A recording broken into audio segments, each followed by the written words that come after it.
السلام عليكم ورحمة الله وبركاته. أصحابتك وحرين جنال كمر كلا سود وواضح أدي هذا وما تسنتهين ما أنت واسبتي شان يتبنك بيش اللبات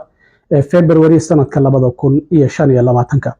مقال كان وحن ربعنا ندي كل وداقو ورئيسي أن لي لنا يو محمود أو كنا القبل كان مينيسوتا محمود ويل أي المقاديريهين يدن يرفر بدن أو صوماليد أو لحدن كبدن أي وحي كحريهين ودن كالسعودي عربية dhalinyaradaasi qaarkood dil ayaa lagu xukumay maxay tahay sababta qaarkoodna waxaba la bilaabayba in dilkaasi lagu fuliyo arimahaasi ayaan rabaa maxamuud inaan ka wareysto meelo badanna uu gaarsiiyay xitaa dowladda federaalka safaaradda Soomaaliya ay ku leedahay Sacuudiga muddo sanadaha ayayna xiran yihiin dhalinyaradan Soomaalida ee wadanka Sacuudi Carabiya ay ku xiran yihiin maxamuud soo dhawow bal waxaad warbixin naga siisaa dhalinyaradan qaabkee loo xiray goorma ayaa la xiray maxay dhan yihiin warbixin naga sii waan cilmi waare aad baa u mahadsan tahay aad baan kaaga mahad celinayaa fursada aad maanta aniga iyo dadka Soomaaliyeed noo siisay inaan halkaan janaalka aan ka soo muuqano ama hadalkaygu uu ka baaho farintayaduna maaragtay ee dadka Soomaaliyeed guud ahaan gaarto intaas bacdigeed walaadin su'aashaada ka soo dhawaado dhalinyarada Soomaaliyeed waa dhalinyaro waqtiyo kala duwan la qabtay xaalado kala duwan lagu qabtay wadanka Sacuudiga ayay ku xiran yihiin laakiin dadka aan hadda sida gaarka ah doonayo inaan ummadda Soomaaliyeed fariintooda iyo oraahdooda gaarsiiyo waa dad la yiri waxa lagu qabtay muqaadaraad ayaa lagu qabtay ama wuxuun balwad la xiriirta waa lagu qabtay oo ay maaragtay ama ka baahan mushtariyeen ama safiinayeen sanado kala duwan laakiin celcelis ahaan noqonaysa 6 sano ilaa 7 sano inta u dhaxaysa maxay yihiin muqaadaraadkaas haddii aad faahfaahiso majaada ama wax kale maxay yihiin muqaadaraadka lagu qabtay si gaar ah leeno kagama waramin laakiin waxay u badan tahay maadaama dadka Soomaaliyeed ama ragga Soomaaliyeed ay aad u isticmaalaan qaadka meel kasta ay joogaan badana adduunyada meel ay ku joogaan waxay u badan tahay in qaad uu yahay balwadaas ama waxaas maaragtay daraagiska ah ee lagu soo eedeeyay qaarkoodna laga yaabo inaysan saameyn ama ganacsi aysan ku lahayn laakiin ujeedadu waxa weeye waxa ay lagu soo eedeeyay waxa weeye waa qaad marka ma cunayeen mise waa ka ganacsanayeen sidee ay noqonaysaa adigu ilma adeerka ayaa meesha ku xiran haddii aad xiriir la samaysay isagu shakhsiyan muxuu sheegayaa goorma ayaa isaga la xiray isagu hadda muddo 6 sano ayuu halkaa ku xiran yahay soo marka 2018kii bilowgeedii ayaa la qabtay waxa kaliya uu noo sheegayna waxa waaye in eedaas lagu soo eedeeyay inuu isagu ku lug lahaa maadaama uu telefoon ka hadlayo meeshuna ay dad badan tahay oo maaragtay wax gaar iyo warbixin gaar uusan la siin karin waxa weeye waxa lagu soo eedeeyay wuxuu noo sheegay inay tahay in waxaas ay ka baayac mushtariyeen oo ay maaragtay si maaragtay aan sharci ahayn ay ku galnayeen Sacuudiga gudihiisa laakiin ma aha war maaragtay aan xaqiijin karno laakiin eed ahaan in loo soo jeediyay ayuu noo sheegay laakiin anagu mana joogin cadaymihii maaragtay markii maxkamadda la geeyay lagu geeyay sanadna looma siin inaan si gaar ah intaan ula fariisano aanu dhageysano codkiisa ma sidoo kale fursad ma leedin siiyay inaad qareen u qabataan ama lawyer maadaama maxkamad la geeyo oo dadkan la xukumay maya nasiib darro arrinta ma aanan helin isaguna xaq uma uusan helin waxay ahayd xaq uu lahaa iyo xuquuq uu lahaa inuu helo lawyer matala dambigiisa loo akhriyo waxa uu iskaga difaacayana isaga iyo qareenkiisu ay ka sheekaystaan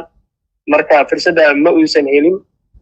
noomana ogolaan inaan arrinta u samayn karno oo u suurtagelin karno waa tahay waxaad sheegtay guud ahaan dhalinyaradan inay 60 kor u dhaafayaan laakiin ay kala duwan yihiin qaarkood dil lagu xukumay qaarkood xabsiye ay jiraan bal noo kala qaad sidee kala yihiin dhalinyaradan maadaama arrintan in muddo aad ka warhaysay cilmiyo in dooran ku dhex jiray oo aan isku dayay inaan dhalinyarada tan xaaladooda wax ka ogaado tiradu intaa way ka badnayd qaar la cafiyo la sii daayay iyo qaar xiran intuba way jiraanin qaar toobasho lagu xukumay way jiraan marka tiradu almost 100 iyo wax dheer bay ahayd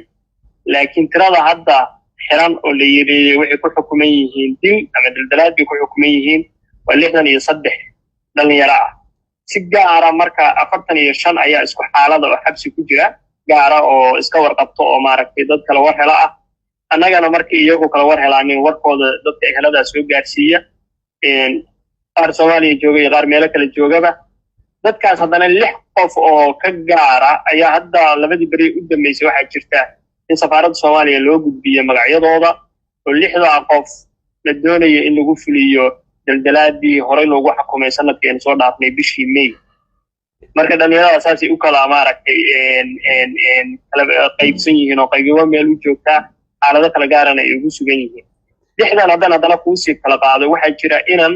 3 beri ka hor jeelkii ku jiray laga saaray, dhalinyaradii ula joogana laga saaray. markii la saarayo dhalinyaradu maadaama ay xaaladooda ka warqabtay oo ay dil ku xukunaayeen waxay isku dayeen inay ninka warkiisa helaan. nasiib darro ma aysan helin markii hore, laakiin waxaa loo cadeeyay markii safaaradii la xiriireen iyo eheliyadiiba in ninkaas la doonayo in dilkii toogashada hore loogu xukumay dhammaantoodna ay ku xukunaayeen 63 qof iyo 45 gaarka u wada xiran in la doonayo in lagu fuliyo. marka inankaas saaki ahayd in daldalaadii lagu fuliyo saaki wuu baaqday intaan ka warqabo, laakiin waa arrin iyana maaragtay dhiladeeda leh oo hadda taagan. marka dhalinyarada xaaladooda waa dhalinyaro noocaas oo sidaas u kala qaybsan. marka waxaa leedahay xilli kasta ayaa dilka lagu fulin karaa maadaama lagu xukumay arrintan safaaradda, maadaama tiri 6 qof ayaa lala baxay magacyadoodana loo gudbiyey lana sheegay in xukun dil ah lagu fulinayo. arrintaasi safaaradda ma kala xiriirtay adiga nafsad ahaantaada maadaama xiriir aad la leedahay, maxayse kuu sheegeen? muddadii barnaamijkani uu dhacay oo sanadkii hadda soo dhaafnay May waxaa jiray xiriir safaaradda iyo dowladda Soomaaliya intaba aan kala sameynay hel ahaan dadka xiran iyo sidii laga yeeli lahaa. dadkaas waa dad Soomaaliyeed, dhalinyaro Soomaaliyeed, dalkii ay ka tageen waa dal burbursan aan fursadii aan u helin inay bartaan sharciga iyo wuxuu yahay. waxa lagu soo eedeeyay iyo meesha ay ku xiran yihiin meel wadanka ka baxsan ay tahay. waxaan isku dayay in aan wixii aan ka geysan karo aan ka geysto in dhalinyaradaasi ay xorriyadooda dib u helaan oo xataa ugu yaraan haddii ciqaab ay marayaan in loo fiiriyo muddadii dheereed oo ay xirnaayeen iyo wixii maaragtay ay soo muteen in maaragtay bal wuxuu looga fudaydiyo dambiyadoodii. marka safaaradda xilligaas xiriir noo soo bilowday, dowladda Soomaaliya xildhibaano ka mid ah xilligaas noo soo bilowday. intaba waxaa jirtay in hawshaasi ay hawl ahayd laga wada shaqaynayay. nasiib darro dhalinyaradii hadda waxa ay ogaadeen waxa weeye inaan hawshoodii wax weyn laga qaban, in la dayacay, inay xabsigii ku jiraan. ninkii u horreeyana ay brosayskiisi uu bilowday daldalaadii lagu fulin lahaa oo dhakhtarkii la soo mariyey oo ujeedadu tahay maaragtay in saacad walba ay dhici karto dilkiisu uu dhici karo. marka walaal cilmi waxaan rabaa inaan dadka Soomaaliyeed iyo dowladda Soomaaliyeedba u sheego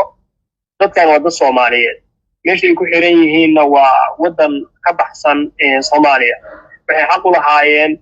in dowladda Soomaaliyeed sidii aan ku wada hadalnayba safaaradda iyo mas'uuliyiinta kale aan ismaqalnayba in dadkaas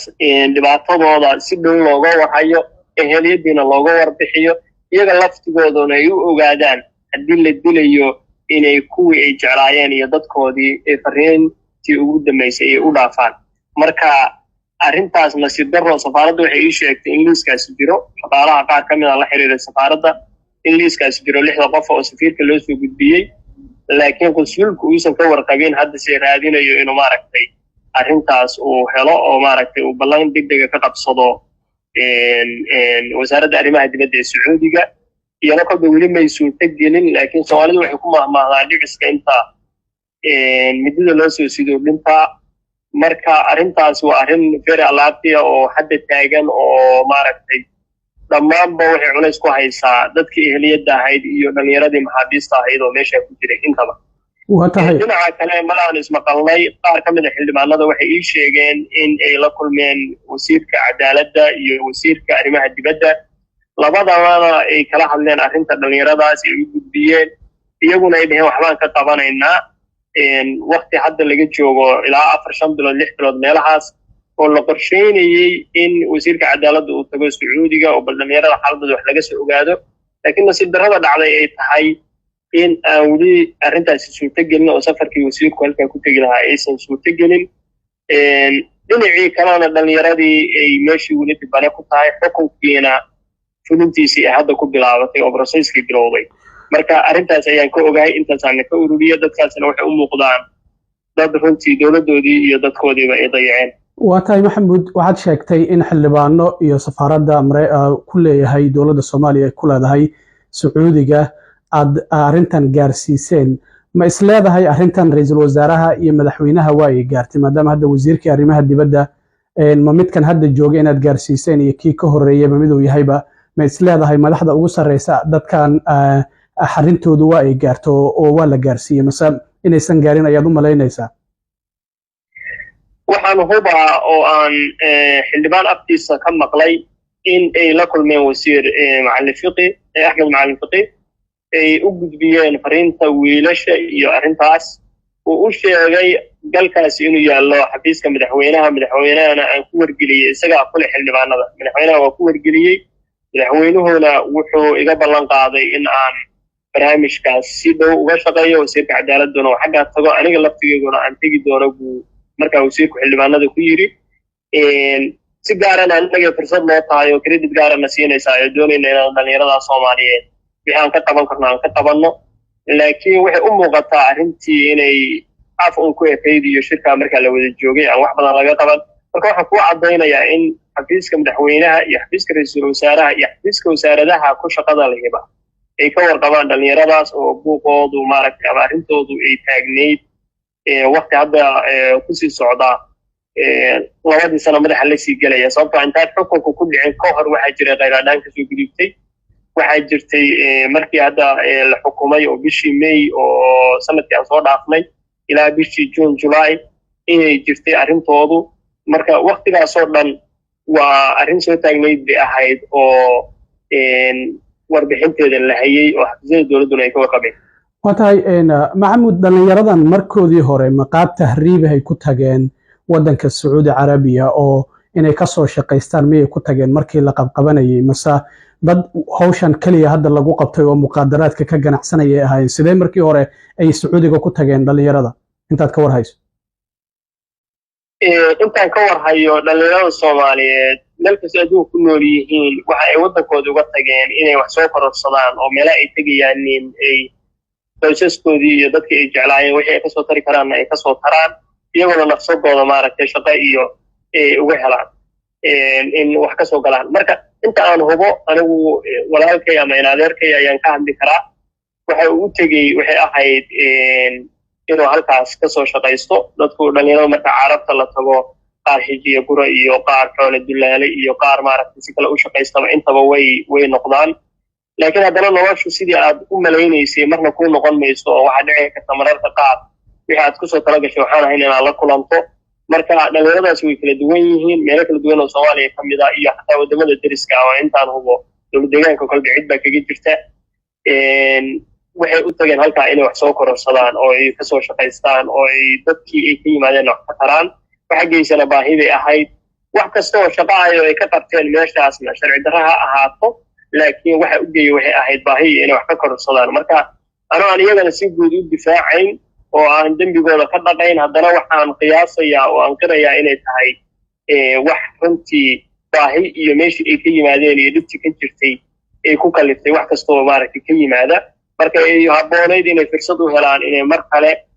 noloshoodii ay dib u bilaabaan cagahoodana dib iskugu taagaan marka dhallinyaradaas meesha waxay u tageen inay ka soo shaqaystaan waxayna u badan tahay inay sharci darro ku tageen oo ma jirto baasaboor Soomaaliya oo Sacuudiga inta lala tago si fudud looga shaqaysan karo oo qof normal ah uga shaqaysan karo qof aan profession ahayn oo markaa maaragtay waxa looga maarmi waayay qabanaya mooye qof kaleeto inuu tegi karo ilama ah waa tahay yarkan ilma adeerka aad tihiin sanadka uu tagay ma garanaysa adigu sanadka uu tagay Sacuudiga sida caadiga aniga 2014 baa iigu dhameysay dhammaadkiisii waxaan hubay inuu 15kii tagay meesha la yiraahdo Yaman inuu dhulkaas maaragtay shaqo u tagay horena uu u tegi jiray Cumaan iyo Yaman labadaba oo si caadi uga soo shaqaysan jiray dadna waddanka dib ugu soo noqon jiray isagoo oo laga yaabo inuu sanadkaa wax fiican ka soo shaqaystay marka waxaan qiyaasayaa inuu 2015 mise 16 meelahaas tegey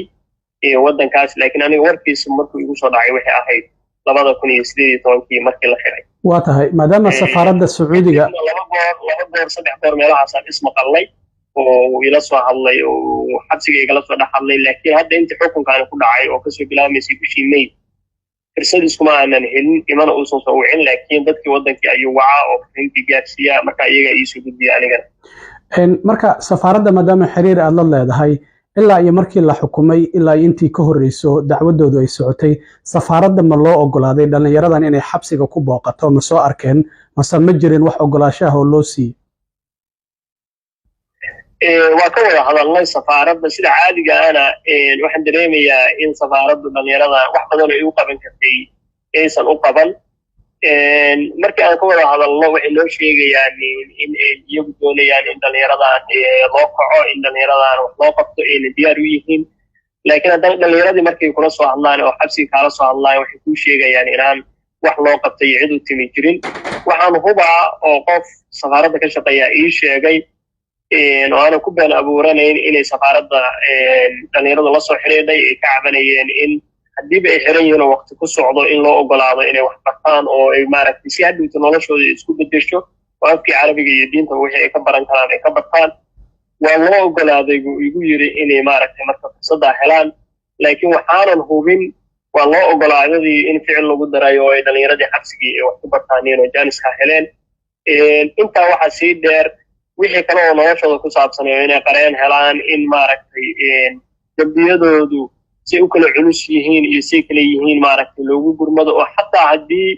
aan dhaqaale loo heli karin ehliyadii iyo dadkii kaleo diyaarka u ahaa inay maaragtay wixii ay ku saacidi karaan ay ku saacidaan inaan loo ogolaan baan dareensanahay si saxana aan looga warbixin sababtoo ah mas-uuliyaddu waxa weeye qofka haddaadan wax tari karin waxna u qaban karin inaad ka warbixiso oo tiraahdo waxaan awooddeeda way ka badan tahay dadkaani dad maaragtay aan caawin karno maaha sababtoo ah dembigaanoo noocaasa lagu haystaa broseskii ama wixii ahayd nidaamkii ahayd in loo marana waa loo maray way heleen qareemadii si wax ahayd inay uga warbixiyaan marka dayacaadda ugu weyne waxay ka jirtaa safaaradda dhallinyaradaasna waa run oo dee cidna ankiri mayso oo ma odhanayso dowladdu waxaynu nahay iska tabar daran laakiin micnuhu waxa weeye meel ama ka muuqo ama ka maqno waxay ahayd in safaaraddu ay wax badan maaragtay dhallinyarada xaaladooda kala socoto waa tahay hadda wax weyn oo maaragtay meesha ka jiraaba aysan jirin waxay u joogaan ay tahay inay maaragtay dowladdii iyo dadkii soomaaliyeed ay matalaan bal kuwaana ugu baahi darane wixii ay ka qaban karaan xaaladooda inay ka qabtaan bay ahayd waa tahay maxamed waxaad sheegtay dhallinyaradu inay la xiriiraan dadkooda eheladooda soomaaliya ku sugan maadaama aan filayo in gobollo kala duwan ay ka yimaadeen dadka ehelkooda ah oo soomaaliya ku sugan ma iska warqabaan oo dhallinyaradan meesha ku xiran wax xiriiraho dadka ehelku ay leeyihiin ma jiraan haddaysan leeyihiin ma isku dayeen inay intay baxaan ay dowladdii muqdisho tagaan oo ay la kulmaan madaxdii dowladda oo arrintaasi cabashadooda ay gaarsiiyaan dadka ehelku ma isku dayeen arrintaas wallaahi fursad bay ahayd oo aniga laftigaygu waa u soo jeediyey markay fariimihii soo gaaraan in arrintaa laga shaqeeyo oo dadka ehelka ay isbartaan laakiin dhibta jirtaba waxay tahay dadkii ismana yaqaaniin soomaalidu meelo kala badan bay ku firaqsan tahay waxaanse hubaa oo laga xaqiijiyey oo qof xildhibaan ah ii sheegay inay xildhibaano dhowra oo tiro maaragtay ilaa 4-5 ay isku heleen marka ay u tegayeen xafiiska wasiirka arrimaha dibadda dhallinyaradaas ay u matalayeen oo meelaha kala duwan kasoo jeedana inay xildhibaano u ahaayeen xildhibaanadaas oo tusaale kasoo qaad kuwa koonfur kasoo jeeda iyo kuwa maaragtay kasoo jeeda meesha la yidhaahdo gobollada kaleeto ee dalka sida waqooyiga iyo waqooyi bari oo yana dhinaca kale ah iyo dhammaantood inay xildhibaano ahaayeen matalaya dadkii xirnaa sidoo kale wuxuu ii sheegay in ehliyadda qaar ka mid ay muqdisho kula kulmeen oo yana cabashadan qaba oo dadkan cabanaya qaarkood ay reer muqdisho yihiin oo awlaaddoodii ama dhallinyaradoodii ay halkaa ku xiran tahay marka ma jiro saan filayo group ama maaragtay meel ku wada xiriiraan oo maaragtay xogta ku kala qaataan dadka ehelkaahi laakiin haddana waa lays yaqaanaa oo dadku maaragtay soomaalidu marna waa reero marna waa deegaan marka labadaba way isku garanayaan dadka xiran oo ehelku ka xiran yahay iyo xataa kuwa xiran laftigooda oo markii habeen hore wiilka ama habeen saddexaad wiilka la kaxeeyey markiiba way soo sheegeen reerkiisa iyo deegaanku kasoo jeedo wayna la hadleen nasiib wanaag oo iyaga laftigooda malaal gargaar isku fidanaya ama istaageeraya wixii ay samayn karaano qoladii xabsiga ku hartay baa reerkii uga warbixiso ee tiri wiilka haddana laga kaxeeyo wuxuu mudan doonaana garan mayno marka xiriir noocaas ay ugu jira oo heliyadda iyo udhaxaysa iyo xataa mas-uuliyiinta intaba waa tahay maxamuud waa maasan tahay magacyadooda af carabi ku qoran iyo sanadaha la xiray iyo xukunadoodana waad ila walaagtay shaashadda waan soo saari doonaa ugu dambayntii muxuu yahay baaqa aad u dirayso haddii muuqaalkan uu gaaro madaxweynaha ama ra-iisul wasaaraha ama mas'uuliyiinta kale ee dowladaba oo xildhibaanada iyo wasiiradaba ay ku jiraan baaqaada ugu dambeeya oo aad dowladda Soomaaliya aad u dirayso oo arrintan inay wax ka qabtaan muxuu yahay waxaan rabaa inaan fursaddan uga faa'iidaysto cilmiyow dadka Soomaaliyeed iyo dowladda Soomaaliyeedna aan ku gaarsiiyo horta dhimasho waa wada sugeynaa oo dadku way dhiman karaan waana la dili karaa wax ceeba maaha waana la sugayaayo dee wax laga baaqsan karo ma aha oo adduunkii ka dhacaysa maalin walba laakiin dadka Soomaaliyeed oo maxaabiista ah waxaan rabaa inaan hadalkayga laba qodob ku soo ururiyo dhalinyaradaas waa dhalinyaro Soomaaliyeed ciqaab in ugu filan xabsigay ku qaateen oo qofka 6 sano ka hor la xiray waa dareemaysaa in moralkiisa iyo maaragtay waxa iska bedelay noloshiisa hadda say tahay fursadna aan loo siinin inuu noloshiisa xabsiga waxa loo galaa in qofku dhaqan celin uu maaragtay sameeyo oo isbedel uu ku sameeyo isbedelna aan loo siinin in noloshooda ku sameeyaan mid waxbarasho iyo mid maaragtay wixii lagu soo xiray nooc ahaaba marka waxaan jeedinayaa oo baaqaygu yahay dadka Soomaaliyeed oo halka ku xiran ciqaab iyo maaragtay dib in ugu filan way soo mareen intii la dayici kareen waa la soo dayacay wixii hadda xukun ku dhacay oo xukunkoodii uu soo wili fulinay nool daqiiqada ay nool yihiin micna u sameynaysa in wixii la tari karo la taro dadka Soomaaliyeed guud ahaan cid kasto arrinta farsamo ahaan u gali karta aqoon ahaan u gali karta inay wixii ay tari karto tarto inta haddii laga yimaado dadka Soomaaliyeed iyo dowladda Soomaaliyeed waxa ku darayaa oo qolka hore ku xoojinaya dowladuhu hal qof iyo laba qof oo la xiray ama la kala tarxiilay ama si loo yeelo ayaa xiriirkooda ku xumaada inana maanta waxaan ka hadlaynaa boqolaal dhalinyaro ee Soomaaliyeed baa ka hadlaynaa oo Sacuudiga oo wadan walaalanahay oo runtii sanad walba xujeedeenu tagto oo ay maaragtay xaaladooda iyo ganacsigeenu tagto oo mas'uuliyiinteenu tagaan oo xiriirkeenu yahay xiriir islaamnimada iyo dhaqanka ka sukow mid runtii ka sukaya dowladaha kale ee intaas ba wadaagno waxaan u soo jeedinayaa haddii falkaas uu noqdo fal ay fuliyaan oo ay ku dhaqmaan in fiiro gaar loo yeesho oo dadka Soomaaliyeed ay ogaadaan in arrintaas inaysan arrin in qalad ahayn arrin aynu ka filan karnana aysan ahayn waxaan ku soo dhamaynayaa dowladda Soomaaliyeed oo madaxweynaha ka yahay mudane Xasan Sheekh Maxamuud ra'iisul wasaaraha oo ka yahay mudane Xamse Cabdi Barre iyo guud ahaan kabinetkooda ama maaragtay golaha wasiirada iyo golaha baarlamaanka intaba oo laga yaabo inay isku mid yihiin oo wasiiradu ay baarlamaankana joogaan waxaan rabaa inaan iraahdo dadka Soomaaliyeed mas'uuliyiin baa u tihiin oo dadka aad u dhaarateen waa dhalinyarada Soomaaliyeed waxaan bay ka anfici lahaayeen kaan isagu xooggiisa waxaan ku tarin wuxuu idin dhali lahaa wiilal iyo gabdho halyeeyaa oo qarankan difaaca waxaan tusaalaha u soo qaadanayaa hadalka u leeyahay حتى هذا لو مش يسوى حين ترين وحول لا وحين تري لها أو ما ركت وحين يسوى كردين لها هذا يلسننا أو هو أركننا إن من حد بي أو مقادرات يدب يستي أو ما ركت برامج كتير هو أركننا يهين المواطنين Soomaaliyeed ويستاهلون نرفض هذا إن لبدباديو وحال الله ترى في حياة طبعا كتان اللي يرد اللي إحنا يصدق لقفة وهذا حبسي وكجرة أو كحكم إن الدلدلو لم يرد وحي أثري كتان ترى لم يرد وحي أعضو طبعا كتان أقطع waad awoodaan oo waxay ku siman tahay cafis aad u weydiisaneen boqortooyada Sacuudiga waad awoodaan inaad qareemo u qabataan waad awoodaan inaad dowladda diblomaasiyad ula hadashaan oo ka sukaysa yani walaalnimada iyo wixii aynu wadaagnay oo aad uga codsataan in dhalinyaradaas il naxariis lagu eego xabsiga ay ku jiraan lagu bedelo cafis iyo inay ku wajaclaa mar dambe la midoobaan noloshoodina dib u bilaabaan marka walaal farinta aan dirayaa labadaas dhinac ayay taabanaysaa wiilashaasna xabsiga ku jirana waxaan leeyahay walaalayaal wixii awoodnay waa idin samaynay intii tabartayada ahayd idinkuna niyada khayr u sheega ogsoonaadana waqti xumi waa jiraan laakiin ma ku dhamaysan doontaan in noloshiina insha Allah maalin un baa ilaahay faraj idin furi doonaa oo aad ka soo bixi doontaan meesha aad ku jirtaan ilaahayna nasri iyo naxariis idin ku bedeli doono aad iyo aad u mahadsantahay maxamuud waxaan filayaa fariintaadaasi inay gaari doonto shacabka Soomaaliyeed iyo waliba dowladda Soomaaliyeed iyo dowlad goboleedyada Soomaaliyeed ee kala duwan oo iyaguna dadkan Soomaaliyeed maadaama hal meel aysan ka imaano afarta cirif ee Soomaaliya ay ka kala yimaadeen fariintan ay gaari doonto adigana waan kaaga mahad celinayaa waraysiga adaa mudan walaal Allah ku shukr thank you